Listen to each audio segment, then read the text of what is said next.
호기심 강한 두 변호사의 대결, 송영은 변호사, 김준우 변호사와 함께하는 자강두변 시간입니다. 안녕하세요. 네, 안녕하세요. 송영은입니다. 네, 안녕하세요. 김준우입니다. 오늘은 심플하게 등장인물이 두 사람입니다. 딱 그냥 네. 이재명 대표와 윤석열 대통령. 예, 딱 저 두 명이에요. 일단 이재명 대표의 요 재판 얘기부터 하죠.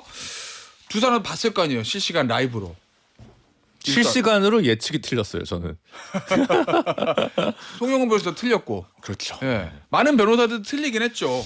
그렇죠. 일단 예. 김준우 변호사 보고 어땠어요? 딱 보는 판결에 대한 평가부터 좀 조금 해볼까? 놀랬죠. 왜냐하면 이 무죄를 주장을 하거나 뭐 이렇다 하더라도 1심 유죄 후에 특히 징역형이 나왔을 때에 이제 2심 무죄의 비율은 워낙 낮거든요. 그렇죠. 최근에 어떤 언론에서도 그 뭐 전수조사 비슷하게 해가지고 그렇죠? 뭐 2, 3% 이하라고 얘기를 했으니까 그래서 참 없는데, 그러니까 저는 사실 처음에 징역형 유죄도 틀렸고 사실 방송가의 다수설은 80만 원 벌금설이었잖아요.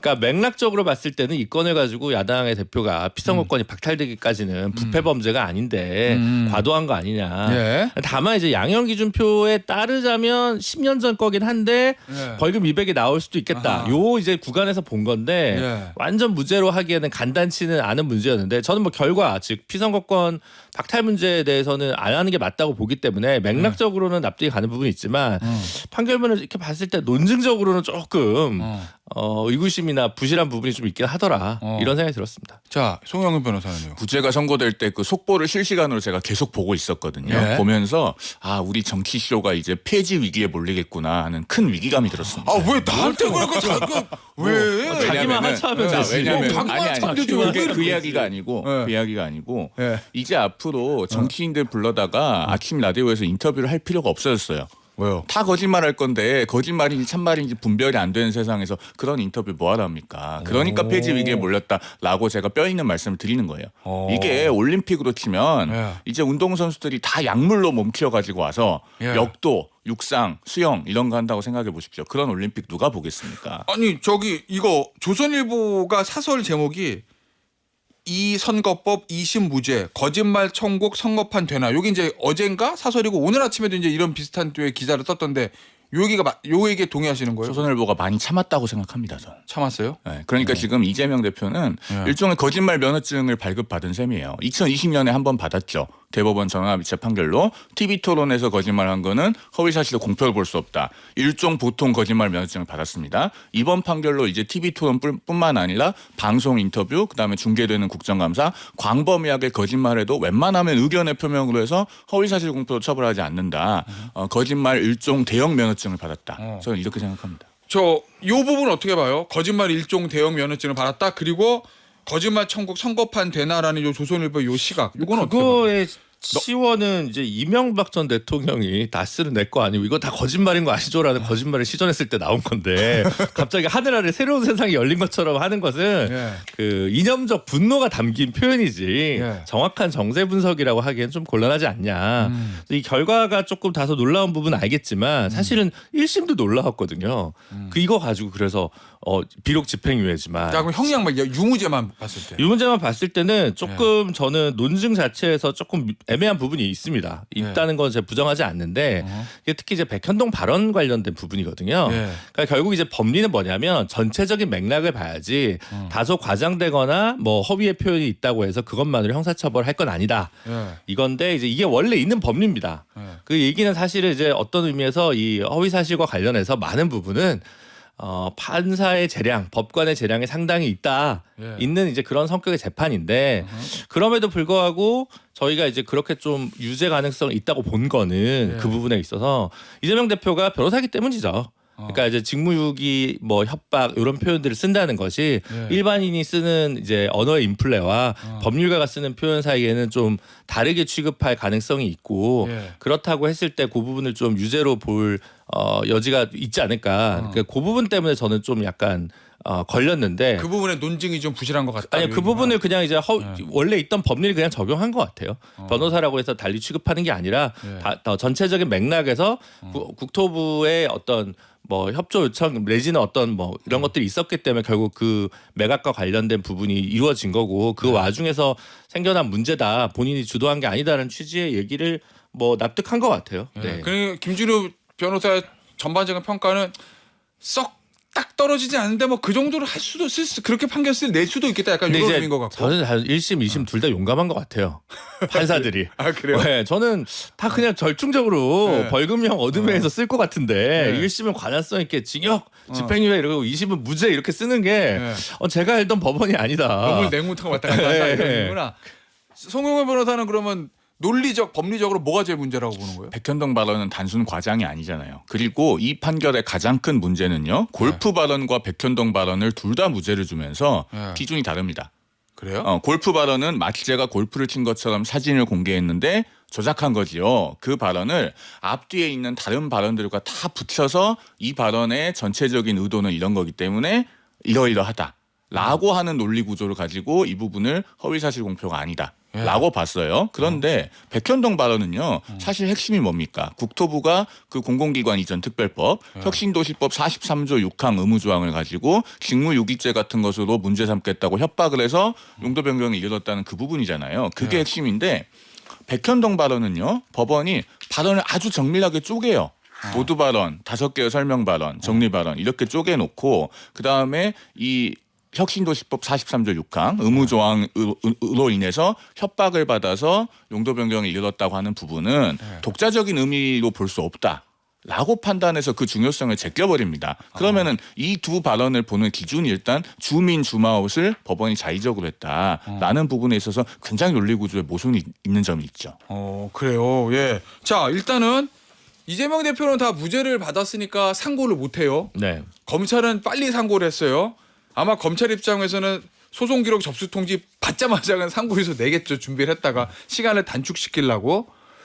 그러면 이거 대법원은 어떻게 될 것 같아요? 글쎄요. 근데 이게 이제 대선이나 파면 이 일정이 있기 때문에 예. 그 직전에 결과를 내기가 상당히 부담스러울 것 같아서 조금 침묵하지 않을까라고 저는 예. 생각하는데 좀 천천히 갈 거다. 근데 예. 보수 언론에서는 빨리 내라. 예. 그리고 지금은 이제 만약에 유죄가 낸 거였으면 확정이 돼서 피선거권 박탈이라는 효과를 불러일으키는데 예. 이제는 파기 자판을 하지 않는 한 파기 환송일 거기 때문에 만약 보수가 기대하는 대로 하더라도 예. 피선거권이 박탈되지는 않지 않습니까? 아하. 그래서 빨리 내라 뭐 이렇게도 볼 수도 있으니까. 근데 예. 저는 좀 침묵하지 않을까라고 좀 보고 그래요? 있습니다. 앞순서에서 예. 그 개혁신당 김용남 전 의원이 나오셔가지고 예. 1심하고 2심의 결론이 다르기 때문에 대법원에서 오래 걸릴 수밖에 없다 이렇게 말씀하셨는데 정치인이 되신 지 오래되셔서 그런지 예. 정확하지 않은 얘기예요. 그래요? 우리 언론에서 지금 예. 다 알고 있는 사례가 하나 있는데요. 예. 다음 주 목요일에 선고를 받는 기초단체장 한 분이 있습니다. 어? 홍남표 창원시장.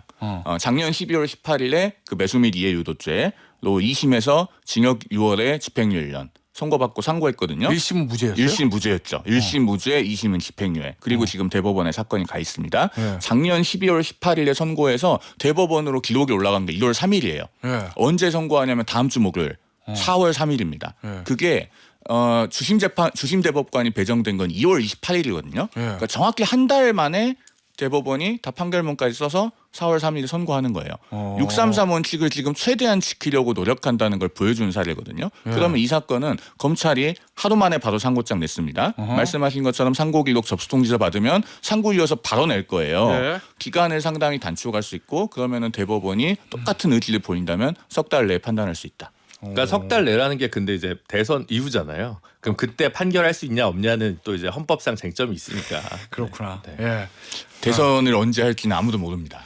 오 잠깐만. 야 이거 뭡니까요? 자연스럽게 요 얘기 또 네. 해봐야 되겠는데 계속 틀리고 있습니다. 네. 송영훈 변호사가 얘기했던 플러스 마이너스 2주 뭐 항상 그랬잖아. 네. 나는 뭐 플러스 마이너스 아래 위 2주 그때 아직 여유 있어요. 네. 내 범위 안에 들어왔어 했는데 지나갔어 오늘로. 예? 못 맞췄어 두 네. 사람 다.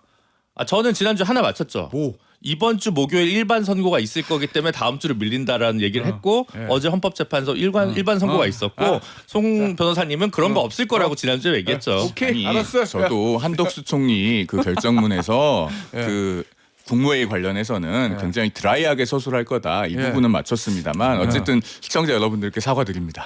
그 일반 자꾸 선고 이번 주 있을 거라고 얘기한 평론가는 거의 없을 거예요. 자, 네. 알겠습니다. 네. 지금 예, 자 좋아요. 이제 맞춰보자고. 자 언제? 전 계속 4월 4일이었잖아요. 그래서 지난주 4월 말씀드린 게. 4일. 예. 4월 4일. 예. 이제 언제 할지 정말 모르겠어요. 그 얘기는 18일 넘어갈 수도 있다.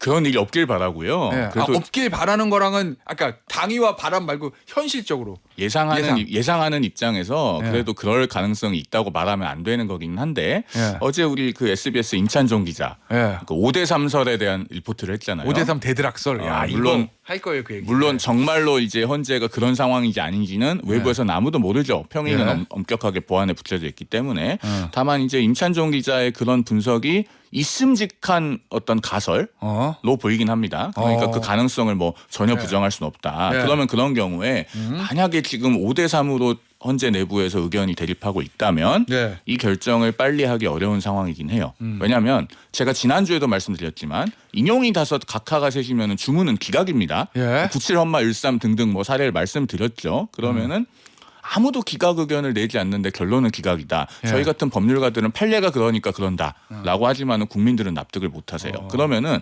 누구 하나 의견을 바꿔야 되는데 예. 만약에 한 사람이 인용으로 돌아서서 뭐 6대2가 된다. 그러면 그건 할 수 있겠죠. 예. 그런데 각하를 하기 위해서는 한 명이 돌아서야 되는지 두 명이 돌아서야 알겠습니다. 되는지 사실은 이것도 불확실합니다. 일단요. 그 얘기 좀 해보시자고. 네. 저 송영은 변호사가 얘기했던 5대3 대드락. 이거 사실 저희 SBS 법조팀의 임찬종 기자. 잘 알죠? 잘 알죠. 옛날에 같이 우리 방송에서 네, 미국 유학 가기 전에 했었죠. 네. 아시죠? 예. 직접은 모르는데 예. 제가 평가하기에 대한민국 법조기자 탑티어 원탑. 아. 지금 듣고 있을지도 몰라. 네. 전화 올 거야. 아 오바 좀 하지 말라고. 근데 어쨌든 탑티어예요. 원탑이에요. 예, 취재도 잘하고 글도 잘 써요. 근데 저희 저 정식 기사가 아니라 취재 파일에 글을 썼거든요. 어젠가. 제목이 5대3 대드락에 걸린 헌재 3가지 경우의 수. 이 얘기 뭐냐? 헌재가 지금 선고가 늦어지고 있는데 이 정도 되면 안 하는 게 아니라 못 하는 사정이 있는 거다. 일각에서 얘기하는 이게 뭐 문구 조정 이 정도 수준이 아닌 거다. 그러려면 진작 썼지. 근데 지금 뭔가 못 하고 있는 이유가 있는 건데 그게 5대3 대드락에 걸린 거다. 여기거든요. 일단 5대3 대드락이 뭔지 좀 설명 좀 해주세요. 그러니까 이제 그 아까 송 변호사님이 조금 얘기해 주셨는데 네. 8명이 재판을 해서 뭐 결정 나올 수 있습니다. 나올 수 있는데 네. 이게 예를 들어 위헌 소원 사건이라고 생각을 해보면 5명이 합헌이라고 했어요. 네. 3명이 위헌이라고 했어요. 그러면 상관없죠. 5명이 합헌이라고 했으면 그럼 뭐 한 명이 더 붙든 안 붙든 9명 체제에서 새로운 사람이 나타나서 결론이 바뀌지가 않는데 5명이 위헌이라고 했어. 그리고 3명은 합헌이라고 했어. 그러면 5대3일 경우에 5명만 위헌이라고 했으니까 합헌 결과가 나오는 거예요. 6명이 나와야 되기 때문에. 그러면 한 명이 있고 없고에 따라 결론이 달라지는 거예요. 그러면 지금 아마 헌재에서 인용 의견이 5, 네. 기각 또는 각하가 3명 이라면 그런 지금 선고하면은 기각이잖아요. 기각이죠. 근데 헌법재판소가 그런 식으로 5대3인 경우에 즉 5가 위헌이거나 5가 뭐 탄핵 인용인 경우에 결정한 사례가 없다는 거예요. 왜냐하면 그렇게 되면 실제로 정당성이 되게 취약해져요. 그렇지. 그리고 그렇게 되면 이후에도 위정자들이 이럴 수 있네라고 생각하면서 또 계속 헌법재판관 임명을 미룬다든가 뭐 이런 게 있을 수 있기 때문에 그러니까 헌재가 그런 사례가 없다는 거예요. 요 얘기는 그 전부터 예를 들어 요즘 글 많이 쓰시는 시립대 차성환 교수님도 되게 많이 하던 얘기예요.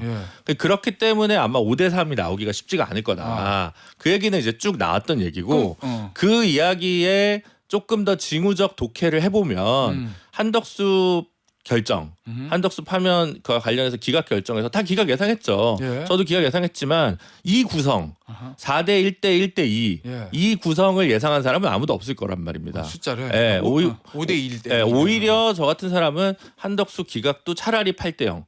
그리고 윤석열 파면 인용도 8대 0. 그렇게 하면서 원팀으로 예. 헌재가 모아질 거라고 생각을 했는데 그리고 예. 그 전에 많은 사건들이 그랬고 그랬는데 갑자기 이렇게 갈라서니까 원팀은 물건을 갖다. 원팀이 좀 어려운 거 아니냐로 하는 것은 밝혀지는데 네. 나머지는 추정의 영역이고 그러니까 저는 어떻게 봤냐면 한덕수 총리 건을 보면서 박근혜 대통령 때는 별개 의견이 없었어요. 예. 근데 이번엔 별개 의견이 있겠다. 5대3은 아니죠.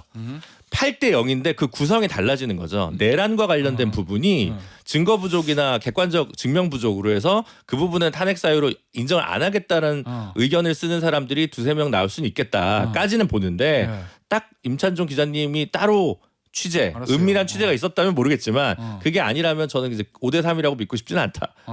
그런 근데 이제 5대3이라는 게 그런 거잖아. 지금 합 인용이 아니죠 5 기각 또는 각하가 3이면 이대로 선고하면 기각이에요. 기각이죠. 근데 한 명이 밖에 있는 사람이 마은혁 재판관인데 마은혁 재판관 임명에 대해서 헌재는 하라라고 얘기를 했어요. 근데 한덕수 권한대행은 안 할 것 같아. 그리고 마은혁 헌법재판관은 뭐 속내는 알 수 없지만 만약에 참여한다면 인용을 할 가능성이 높다. 그럼 마은혁 헌법재판관이 들어서 9명이었으면 6대 3은 인용인데 그 사람이 없는 상태에서 지금 판결하면은 기각 또는 각하잖아요. 그 한 사람 들어오고 안 들어오고에 따라 결론이 완전 바뀌어 버리니까 이 상태에서 기각 선고를 내면 이거 난리 난다 이거. 그건 난리 나죠.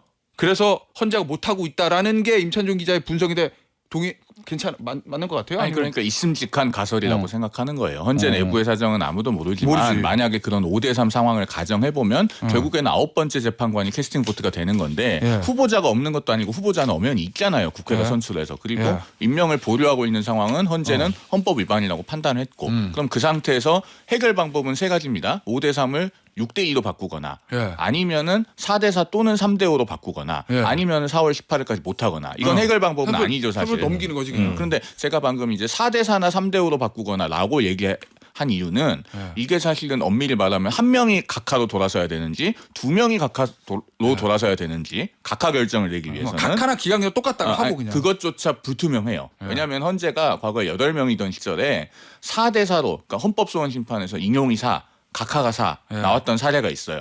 당시에 주문은 각하였습니다. 그런데 이럴 때 각하를 하면 안 되고 그 기각을 해야 된다고 반대 의견을 낸 재판관이 3명 있었습니다. 예. 그 중에 한 명이 지금의 문영배 헌법재판소장 권한대행이에요. 아, 그래요? 예, 예. 그러면은 이걸 6대2 쪽으로 못 돌리고 4월 18일까지 어떻게든 결정을 하기 위해서 누군가가 입장을 바꿔야 된다면 예. 그게 한 명이어야 할지 두 명이어야 할지도 헌재 내부에서 경론이 벌어질 수도 있다. 법리적으로 놓고 보면. 그러면 지금 5대 3은 대달에 걸려 있어. 그러면은 4월 18일 전에 무난하게 선고 내려면 한 명이 인용으로 와서 6대 2로 그냥 탄핵 인용하든지 그렇죠. 아니면 한 명이 그냥 기각 또는 각하라고 해서 4대 4 되면은 마흔조 재판관 들어와도 그냥 어차피 인용 기각이니까 그냥 저 정당성에 문제가 없어지는 거잖아요. 근데 그렇게 돌아설 것 같진 않아요. 한덕수 총리 그 건의 법리나 이런 것들을 살펴봤을 때. 지금 그러면 5대 3이 계속될 것 같다. 예, 차라리 5대3 구도를 맞지 5대3에서 이렇게 5에서 3으로 넘어가는 사람이 있을 것 같진 않다. 그럼 3에서 아마 그 5대 3에서 3이라고 하면 한덕수 총리 때로 보면은 기각이나 각하 의결을 했던 이제 예를 들어서 정영식, 조한창 두 분은 김복형. 이제 각하. 네. 그 다음에 김복형 재판관은 이제 아예 위법이 없다. 네. 여기 이제 기각이었으니 그 네. 세 사람이 5대 3에서 3일 가능성이 높다는 그렇죠. 거잖아요. 그렇긴 하죠. 아무리 봐도. 예, 근데 네. 저는 그 세 분 중에서 한 두 분 정도가 예. 뭐 누군지 모르지만 그냥 예를 들어 뭐 정치인 체포 이런 건 안 된다. 예. 정도로 별개 의견을 쓸 거라고 저는 생각을 하고 있는데 예. 모르겠습니다. 네. 이제 뭐 저희가 지금 5대3이 예. 전제로 해서 이야기를 하고 있지만 실제로 그런지 아닌지는 아무도 모르고 모르죠. 헌재 내부에서 혹시 이 방송을 누가 듣고 있으면 속으로 웃을지도 몰라요. 헛웃음 치고 있을 저 수도 친구들 있어요. 아무것도 모르면서 헛소리하고 있다. 아니 지금 이렇게. 기록 보시느라고 안 듣고 있을 거예요. 뭐 그렇게 이제 어쨌든 저희 이게 그냥 시중에 돌아다니는 뭐 소위 말 밭글 찌라시로 얘기하는 게 아니라 어쨌든 정식 취재로 나온 저 그 추측 기사기 때문에 저희가 얘기를 하는 거고. 자 그러면은 어떻게든 상대편을 설득해서 6대2 이상의 인용 또는 뭐 4대 4 이상의 기각 뭐 이렇게 되면은 4월 18일까지 선고를 하고 뭐 정당성의 문제는 없어지는 거잖아요. 한 명이 더 들어와도 결론 바뀌는 거 아니니까. 그렇죠. 근데 이렇게 안 됐어. 설득이 안 돼. 5도 설득이 안 되고 3도 설득이 안 돼. 계속 가. 그러면 4월 18일 넘어가면 그다음 어떻게 되는 거예요? 그러니까 대한민국이 그렇게 되면은 문제 해결 기능을 상실했다고 봐야죠. 어. 그러니까 그러면은 운영 체제를 새로 깔아야 되는 거예요. 그러니까 네. 대한민국이라고 하는 시스템이 예. 계속 블루 스크린이 뜨는 겁니다. 어. 그러면은 이거는 재부팅을 해서 될 문제가 아니고 예. 윈도우 10을 지금 쓰고 있는데 예. 포맷을 하고 윈도우 11으로 새로 깔아야죠. 아마 국민들 사이에서 그런 여론이 많이 일어나지 않을까 싶은 생각이 듭니다. 그건 그거고 그러면 현실상 어떻게 되는 거죠? 만약에 두 사람이 나갔어 지금. 방법이 없죠. 그럼 6명 되는 거잖아요. 네. 예. 그 상황에서 마은혁 재판관을 그래도 임명을 어느 시점에서는 하겠죠. 예. 근데 안 하면 안 하면 탄핵을 할 거 아니에요. 예. 탄핵을 하는데 또 그러면 200개가 필요하다고 얘기할 거 아니에요. 예. 조한창, 정영식 두 재판관님은 원래 각하 의견을 냈으니까 갑자기 이거 이제 바꿀 수는 없을 거 아니에요. 그러니까 200석을 맞춰서 해가지고 그걸 탄핵을 하고 그다음 또 그다음 권한대행이 다시 최상목 권한대행이 나타나가지고 예. 안 하면 계속 탄핵을 통해 가지고 마은혁 재판관 임명을 예. 강행하지 않는 한 헌재 자체가 스톱이 되잖아요. 다른 일반 사건도 못 하잖아요. 그러니까 그런 헌정 질서의 실질적 중단을 1970년부터 공직 생활을 한덕수 총리가 예. 저는 해서는 안 된다, 하지 않으실 거다라고 믿고 싶습니다. 그러면은 예를 들어서 4월 18일 넘겨서 두 사람 퇴임하면 대통령 몫이잖아요. 그럼 한덕수 권한대행이 또 임명권이 있나 없나 가지고 또 논쟁이 생기겠네. 여야간. 그건 논쟁이죠. 그동안에 원래. 국회 선출 몫의 헌법재판관 후보자 임명이 계속 보류되고 있었으니까 그 상황에서 대통령 권한대행이 대통령 몫의 2명을 지명을 한다. 네. 굉장히 큰 사회적 논란이 일어나겠죠. 그러면서 정말로 대한민국이 계속 블루스크린이 떠 있는 상황이 될 것 같아요. 그러면은 다 임명 안 하면 6명으로 계속 가면 탄핵 심판 자체가 안 되잖아요. 그러면 한덕수 권한대행 2년이고 3년이고 4년이고 계속 갈 수 있는 거네. 그러면 제가 봤을 그런데. 때는 그때 이제 정치의 시간으로 와서 예. 중도 개헌을 해야 될 겁니다. 알겠어요. 자, 그럼 마지막으로 이거 하나 짚어볼게요. 어떤 형태로든지 그러면 결론을 내는 게 좋은 거잖아요. 5대3에서 한 사람 좀 움직여서. 지금 국민의힘 내에서 이재명 대표가 무죄가 됐으니까 요 중도보수 성향의 3명이 똘똘 뭉쳐서 대통령 탄핵 기각이나 각하 쪽으로 계속 갈 거야라는 기대가 있다고 기사가 나던데 그건 어떻게 봐요? 그런지 아닌지 사실 아무도 알 수 모르죠. 없으니까요. 모르지. 저희가 뭐 5대3이 기정사실인 것처럼 전제로 계속 얘기를 하고 있지만 예. 그런지 아닌지 정말 아무도 모릅니다. 모르죠, 이제는 그건. 저도 예측이 너무 많이 틀렸기 때문에 예. 섣불리 앞서 나가는 예측을 안 하려고 합니다. 저 국민의힘에서 나오는 저 기대, 저게 희망 고문이에요? 아니면 실제적으로 저럴 수도 있을 것 같아요? 저는 희망 고문이라고 봅니다. 일단 4월 18일 전에는 네. 그 결론을 내주는 게 맞다라고 조한창, 정영식, 김복형 재판관님도 다른 재판관님 5분이랑 똑같이 생각할 것 같아요. 그게 헌법 재판관으로서의 도리죠. 네. 알겠습니다. 자, 그러면 결론 맞춰 예상해 볼까 또 우리? 음. 자, 결론 언제 몇 월 며칠 결론 앞서 정만초에도 했어요. 일단 4월 4일이라고 저는 지난주에 말씀드렸으니까 자, 답만 시간 없어요. 4월 4일 8대 0. 4월 4일 8대0 인용. 네. 4월 18일 내에 그래도 결정은 해줄 것이다 헌재가. 계속 이거 블루스크린 뜨는 상황 막아야 되니까. 예. 그리고 숫자는 이제 정말 모르겠습니다. 그래요. 알겠습니다. 여기서 마무리할게요. 송영훈 변호사, 김준우 변호사였습니다. 감사합니다. 감사합니다. 감사합니다.